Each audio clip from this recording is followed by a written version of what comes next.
Well, good evening, Dirtfish Rally friends. Day one proper is done here at Rally Sweden. Oh, what a day! What a day we have had out in a beautiful snowy winter wonderland. 7 stages today, just over 100 kilometres. There was plenty of snow, there was plenty of drama, there was plenty of action. There were plenty, James Bowen, of conspiracy theories out there as well. It was the most dramatic day, wasn't it? It was. I think we've had about a season's worth of drama in a single day. I mean, where do we even start? There's been snow, there's been potential controversy issues, but we've had some brilliant driving as well, Colin. Esa-Pekka Lappi That is where we'll start. Leader. That is exactly where we'll start. Esa-Pekka Lappi. Who'd have bet that Esa-Pekka Lappi would lead this at the end of day one? You know what? It was a reasonable bet. Lappi, as we knew, James had a great road position. We also knew that Kalle Rovanperä had a great road position. We'll come to him a little bit later on. But, you know, Lappi, he's been out for a little while. His head wasn't quite in the right place at the end of last year. That is without doubt. He's come back. Pressure? Maybe not. Expectation was there, that is for sure, and he's performed brilliantly as the lead. He has, and we saw he took a little while to get going, didn't he, Colin? Last night in that the opening stage, he was about 4 or 5 seconds off Kalle Rovanperä's pace, and we thought, okay, what's going on here? He kind of picked it up a bit this morning, but then bam, he was there. Even on stages, he'd got the feeling, and he'd done it all basically by using his head. He has. He absolutely has used his head. Consistency was the key out there. It wasn't about pace today. This is what Esa-Pekka told us at the end of day one. To be honest, I was not really fully satisfied in the morning. There was so many places where I could have been better. Even we did the fastest time, but still I felt that if we could do some small fine-tuning on the car, I could be even faster without any bigger risk. And okay, then afternoon we made some changes, but the weather made some bigger challenges, and it doesn't really matter which setup you have on these conditions. So, but yeah, we used the road position advantage very well in the afternoon. You were behind Gregoire on the roads all day today. This afternoon you made some entertaining comments about Gregoire's lines. That was a little bit challenging for you, wasn't it? Yeah, true. I guess the times could have been even better actually, but he did improve as well. He found the way as well. So the first one was quite horrible, to be honest. But then it went step by step better, and then the last one was already quite a nice line. Yeah, do you know what? You would find it difficult to bet against Esa-Pekka Lappi now, because he does look as if he's found that rhythm. And that was the issue today, finding rhythm out there, finding comfort in the car. Lappi does seem to have found that. He does. He's feeling pretty confident. And I mean, I can't think of a nicer guy, Colin, and I can't think of a guy I'd like to win more than Esa-Pekka Lappi, although if there was one, it would be the man who's chasing him. This is just an absolute dream situation. Takamoto Katsuta. Again, we know Katsuta likes these conditions. He won the WRC 2 in Sweden 5 years ago, I think it was, 2018. He's got a lot of experience on snow and ice. But Katsuta's flattered to deceive a little bit in these conditions. He's made lots of mistakes. He's shown his pace, but he's never put a good run together. He's put a great run together. He's just a handful of seconds behind Esa-Pekka Lappi, and he is Lappi's biggest threat, that's for sure. He is. It's between those two. And you're exactly right, Colin. Last year, Katsuta didn't make it to the end of Friday. The year before, he was a very, very distant fourth. Today, he's put together a brilliant performance. One of his best days in a rally car. Absolutely. Such tough conditions. Tomorrow, he's going to have brilliant road position. Yeah. The weather's going to be more consistent. It's a two-way fight, and I can't wait to see how he gets on. It is a two-way fight. It's absolutely a two-way fight. But you know what? Out of the two of those drivers in these conditions, on these roads, you've got Takamoto, you've got Esa-Pekka. I would suggest that Takamoto is the one that can lift his pace that little bit higher. But on the other hand, I'd say that Lappi has more consistency. It's going to be an interesting little battle and a tactical battle between the two of them, because as you say, conditions will be more agreeable tomorrow. No more of this falling snow. It's more or less done now. More agreeable conditions. I don't know where my money is, James. Neither do I, Colin. Yeah, there we go. Neither do I. James caught up with Taka a little while ago. Let's hear what he had to say. Very tough day. Since morning, it's getting more and more snowing. Already stage 3 and 4. So we knew that it's going to be very tough afternoon loop. So yeah, obviously it was very tough, and it was really hard to see. Visibility was very poor, and conditions are crazy. So we are happy to be here. But of course, I wanted to keep the position, but unfortunately, EP did also a good job to surviving the condition with a good pace. So yeah.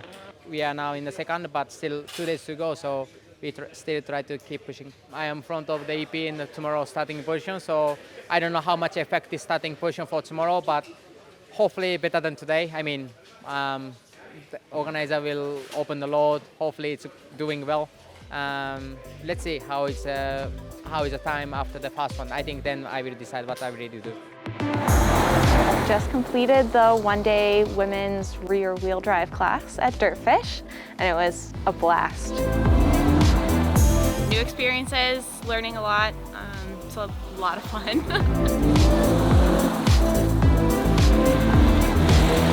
All the enthusiasm from all the women. I felt a lot more comfortable in the car and got a lot more out of the class. And I think everyone should do it.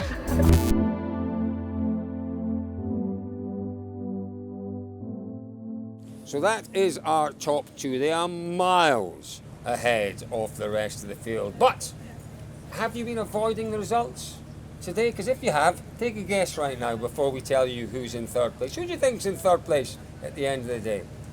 Yeah, you're wrong. It's Oliver Solberg in the Rally Chuka.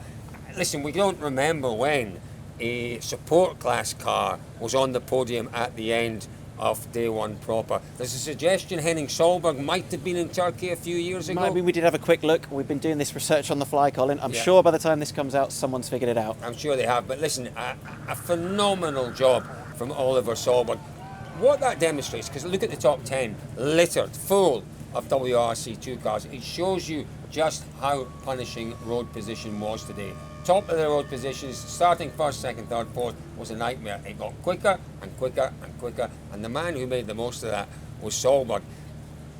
He had a lot of pressure on him this week, James, and he has big time delivered today. He has, exactly. It's his home rally. He's the lone Skoda out there against a sea of Toyotas, all of which have done pretty well today, but none of the Rally 2 guys have done as well as Oliver has. We've seen a lot of drivers go into those snowbanks too hard. We know he's a flamboyant driver. Watched a lot of his onboard from Monte Carlo and he was over the limit in places. Yeah. But today, he's again, like the two other guys ahead of him, he's kept his head. He's understood what he needs to get out. Okay, I'm third overall, amazing. He's not going to be there at the end of the rally. And he knows that. Yeah. He does know that. Yeah. Well, listen, he's shown maturity. He's shown real discipline out there today. This is what Oliver told us a little while ago. Someone told me I was 5th or 6th earlier. I was like, I'll go in and check if I'm still 5th, you know. Oh, I'm 3rd. That was quite cool. But I knew that before the last one, so I thought I'll have to try to keep 4 more behind it. Is that why you were trying so hard over that jump? I have a new jump record, 39 meters. I have to say the most difficult I've ever done, maybe after Africa in the rain maybe. But yeah, I just drove in my position, in my rhythm, and I just thought I'll see where I end up. But Lindemann behind was quite quick on the first 2 stages. He was a few cars behind, so I was hoping maybe the last stage was not as much snow, and it seemed it was less of a road position thing, so I could push on a bit there on the last one. Now, we're going to try and sum up the rest of the drama out there. You might be asking what happened to Kalle Rovanperä, what happened to Ott Tänak, what happened to Elvin Evans. We'll try and sum it up for you. As it unfolded during the day, the first man to hit trouble was Elvin Evans. He had a very high-speed spin. Second on the roads, I think he did quite a decent job, you know, even because of dramas later on in the day, was opening the road, which cost him an awful lot of time. I think Evans was okay out there today. I think he did pretty well, all things considered. You know, that spin, okay, he got away with it, he made a mistake. Others have been punished for their mistakes, he hasn't. But then, all of a sudden, he was faced with this situation where he's opening the road unexpectedly. He's driven through, he's in 6th place overall. Yeah. He's still got a rally there ahead of him to go and get points. He could, he's one of his championship rivals, as we'll come to.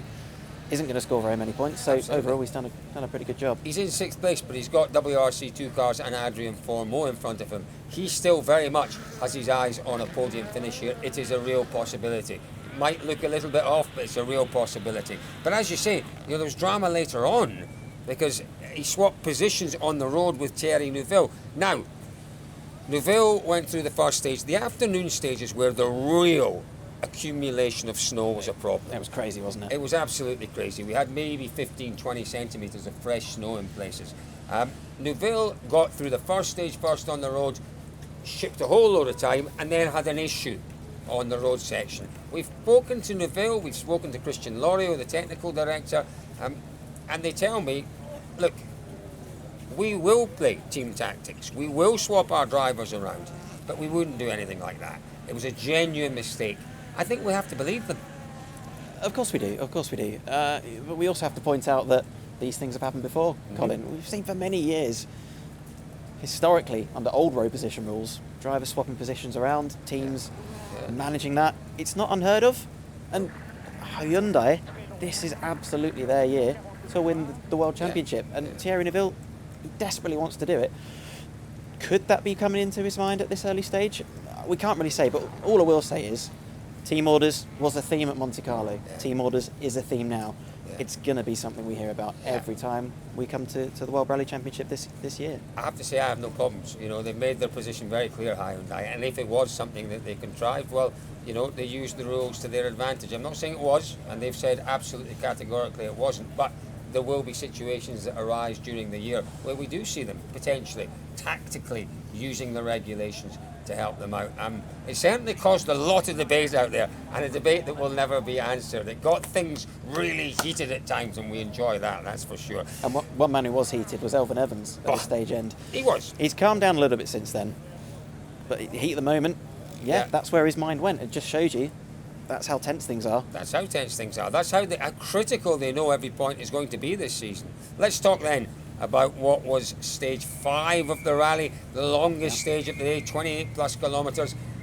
For context, it was the stage that ran on Saturday afternoon last year that gave us problems for Lappi, for Craig, for Tanak, I think, had problems in that stage as well. It put paid to 2 world champions this time round, James. Yep, they ended up in the snowbank. Very similar issues, and then damaged the radiator, got snow stuck in the front end of that car and couldn't continue. And, Tanak, Rovanperä, those are guys that don't make many mistakes, so it just shows you how difficult the conditions were. As we said earlier, others have kind of maintained their position throughout the day by throttling back a bit, by driving at sort of 90%. Was Rovanperä doing that? I mean, we heard, didn't we? We heard him on the first couple of stages of the day saying, I'm not comfortable, I'm not happy. It's embarrassing, he said. Embarrassing. What's going on? He'd been to Arctic Lapland Rally. No issues there. Very very happy. With a great feeling, came away with some great pace. Things changed overnight practically. Yeah, we don't know. We don't really know what happened. No. The conditions are probably what happened, but he's caught both of them out, and unfortunately, for Rovanperä, he's lost a potential victory, which is all he's coming for this year. But for Tanak, championship implications are massive. Oh, absolutely right. Other drivers of note today, we really have to mention the M Sport cars. Adrian Formeau's done a magnificent job out there. He really hasn't driven one of these snow rallies for, I think he said, 3 years. A couple of years, yeah. Great job from Adrian Formeau out there today. He's kept it cool. Hasn't been particularly quick, but he's kept it nice and tidy, and he is very much in the hunt for a podium. Maiden podium? Would it be a maiden podium? I think it would be. Yeah, it would be. Yeah, absolutely. Yeah. Could be on the cards. I think it really is on the cards. Folks, fantastic day. Can we expect the same tomorrow? Well, I think we can expect to see plenty of action out there tomorrow, James, plenty of drama, but a very different day with a forecast that we seem to have for tomorrow. Snow looks like we're done with. I mean, you can maybe see it dripping here. It's melting, and I think that might be the last we've seen of it, but tomorrow... Is it dripping down your neck, by the way? It might He's be. been an absolute trooper. I've been watching this dripping down his neck, and he's not flinched once. It's quite cold, I won't lie. I can't wait to see that lead battle, though, to go back to it. They've both got pretty equal road position now, consistent conditions, we think. Let's see what happens. Let's see what happens. Too close to call, certainly, that fight at the front. The battle for the podium, that final podium place, is also going to be fascinating tomorrow. What a day we have had. One of those really unusual days here. in the World Rally Championship that we have very, very much enjoyed. Lots more to come for day 2, folks. Thank you very much for joining us for the opening day of Rally Sweden.